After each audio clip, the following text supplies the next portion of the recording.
প্রিয় বন্ধুরা, সবাইকে আসসালামু আলাইকুম। আজকে চলেছি 3 বিঘা করিডোর দেখার জন্য। এই 3 বিঘা করিডোর নিয়ে রয়েছে ছোট্ট একটি ইতিহাস। এক সময় লালমনিরহাট জেলা পাটগ্রাম উপজেলায় দহগ্রাম ও আঙ্গরপোতার মানুষ ছিল বাংলাদেশেরই নাগরিক, কিন্তু বাংলাদেশে যেতে হলে তাকিয়ে থাকতে হতো ভিন্ন দেশের অনুমতির দিকে। চারিদিকে ভারত, মাঝখানে ছোট্ট অংশ বাংলাদেশের। দিনে কয়েক ঘন্টা গেট খোলা থাকতো। সময় মিস হলে, গেট পারাপার না হতে পারলেই ভারতেই কাটতো রাত। রোগী, গর্ভবতী নারী কিংবা ছাত্র কারোর জন্য ছিল না বিশেষ ছাড়। অনেকে ঝুঁকি নিয়ে নদী, চর আর অন্ধকার পথ বেছে নিত, কারণ নিজের দেশে ফেরার তাগিদ ছিল জীবন মরণের প্রশ্ন। 1992 সালে আংশিকভাবে এই করিডোর ব্যবহার শুরু হয়। দিনে কয়েক ঘন্টা খোলা থাকতো এই গেট। পরে 2011 সালে 24 ঘন্টার জন্য খুলে যায় 3 বিঘা করিডোর। এই 3 বিঘা করিডোর দিয়ে যেতে গেলে কোনো রকম ভিসা, পাসপোর্টের প্রয়োজন নেই। মাত্র 178 মিটার পথ, কিন্তু এই পথেই এনে দেয় শিক্ষা, চিকিৎসা, বিদ্যুৎ আর সবচেয়ে বড় কথা মর্যাদার সঙ্গে বাঁচার। 3 বিঘা করিডোর শুধু একটি রাস্তা নয়, এটি ইতিহাস, সংগ্রাম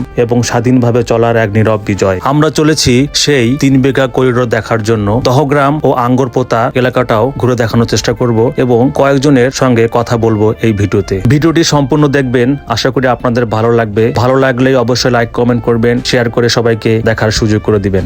আমরা 3 বিঘা করিডোরে চলে আসছি। এখানে ছবি তোলা, ভিডিও করা একবারে নিষেধ।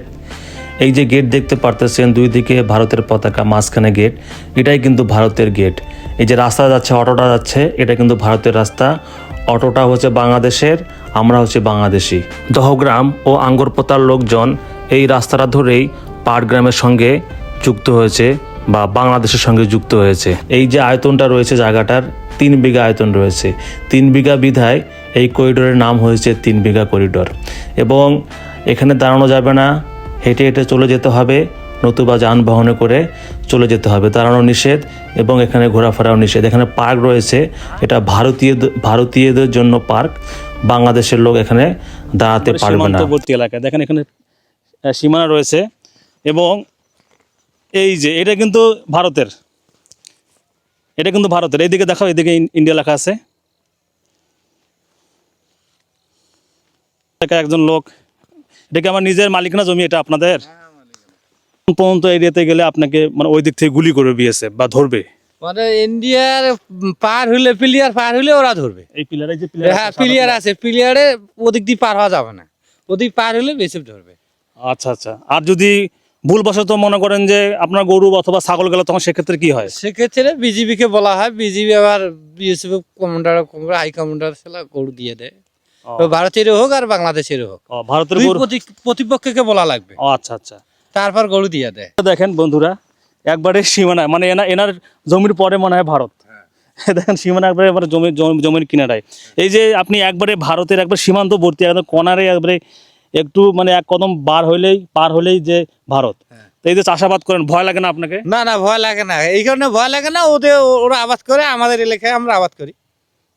এতে কোনো কাজিয়া কেলেঙ্কার নাই, মানে ভয়ের কোনো বিষয় নাই। না, খুব ভয়ের কোনো বিষয়। স্বাচ্ছন্দ্য বোধ, মানে মনে কোনো ভয় থাকে না, স্বাচ্ছন্দ্য ভাবে আপনি এই যে আপনার স্বাধীনতা মতন কাজ করতেছেন। ওরা ওদের স্বাধীনতা মতন কাজ করে।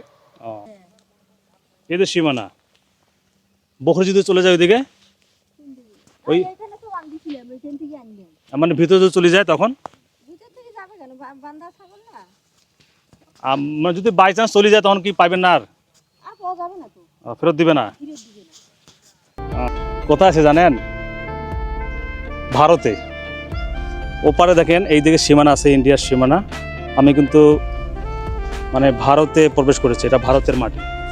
এই দিকে বারঝাটটা রয়েছে, এই বারঝাটটা ভারতে, মানে এই জমিটা হচ্ছে বাংলাদেশের, এই জমিটা বাংলাদেশের। আর এই যে আইলটা রয়েছে, আইলের পরে এটা হচ্ছে ভারত। এই যে একটা সীমানা দেখেন, আর ওই যে দূরে সীমানা রয়েছে, এই কোনাকুনি সীমানা, এখানে সীমানা, এই পার্টটা কিন্তু ভারত।